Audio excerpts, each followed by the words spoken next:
बघा कसा आहे तर मी कोण ओळखा. मी कोण ओळखा. आपल्याला एक संख्या ओळखायची आणि त्यासाठी आपल्याला काही प्रश्न दिलेले आहेत, त्यावरून आपण संख्या ओळखणार आहोत. माहिती दिलेली आहे. माझ्या लक्ष्यस्थानचा अंक 5 आहे.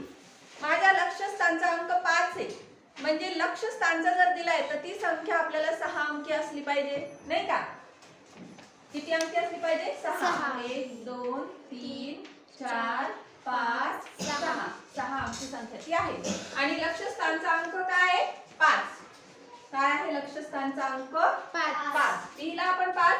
मग माझ्या हजार स्थानचा अंक काय सांगितलंय? हजार स्थानचा अंक लक्ष्यस्थानच्या अंकापेक्षा 2 ने मोठा आहे. लक्ष्यस्थानला किती आहे? 5. मग हजार स्थानला 2 ने मोठा म्हणजे किती येणार आहे? 7. एकक, दशक, शतक, हजार म्हणजे इथं किती येणार आहे? 7. आलं लक्षात? किती येणार आहे? 7. माझ्या दशक व एकक स्थानच्या अंकांची बेरीज 1 आहे. काय सांगितलंय लक्षात घ्या आता की माझ्या दशक व एकक स्थानच्या अंकांची बेरीज किती आहे? 1 आहे. मग एक बेरीज कोणाकोणाची येते? 0 आणि 1ची. 0 आणि 1ची बेरीज ही 1च येते. दशक आणि एकक स्थानचा म्हणजे इथे आणि इथे 0 आणि 1 यापैकी अंक असणार आहे. फक्त 0 कुठे आणि 1 कुठे हे आपल्याला ठरवायचंय. आपण पुढे एकदा बघूया काय सांगितलंय. मी समसंख्या आहे. मी काय?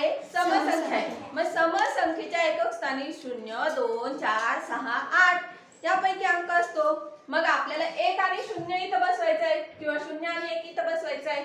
मग ही समसंख्या होण्यासाठी इथं काय घ्यावं लागेल आपल्याला? 0. आणि इथं कोण येणार आहे? कोण येणार आहे? पुढे काय सांगितलंय? माझ्या 10,000 व शतक स्थानच्या अंकांची स्थानिक किंमत 0 आहे.